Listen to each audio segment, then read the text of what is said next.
in that. Okay, this is part 2. Okay, Cindy, what were you going through as a mom during the last few months of the war?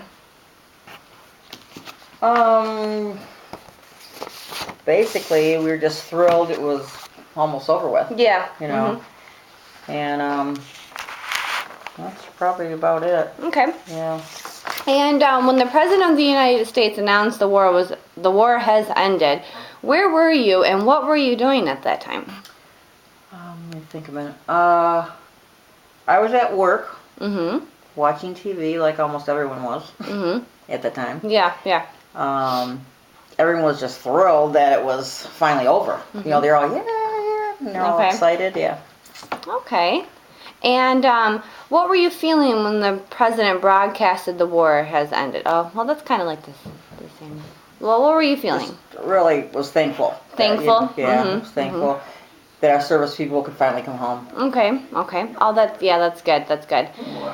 Did you have any friends or family that did not return from the war?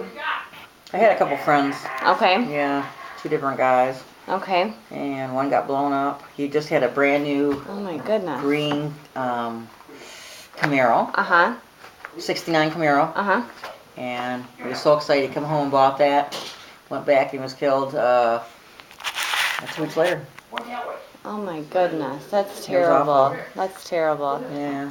And that was a mine. He stepped on. Yeah. Oh, he stepped on a mine. Wow.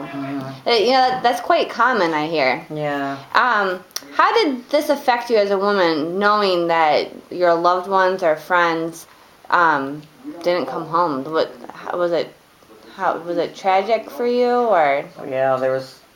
I'm not sure about women. You know how many women didn't come home? Yeah. It was just, the whole thing was just horrible and depressing. Yeah. You know, it really was. And like I said, you can see people that come home and they don't even know what they're doing. Yeah. It's sad. Yeah, so it must have taken quite a toll on women themselves because their loved ones were at home and all that. Some had husbands in there and little kids, and some wives were pregnant. Yeah. You know, all that kind of stuff. It was awful.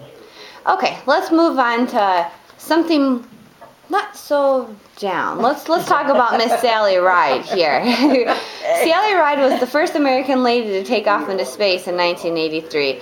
What do you remember about this day? Again, I was at work. Watching TV. And amazed that a woman could actually have a chance to go into space. Yeah. That's, you know, back then that was surprising. Yeah. That could happen. So it was fantastic, actually. Yeah, it was really a really exciting time. Yeah. Well, that sounds so cool. According to NASA, 42 women went into space after her. Would you consider her to be a role model? More aggressive. So he's more standoffish, but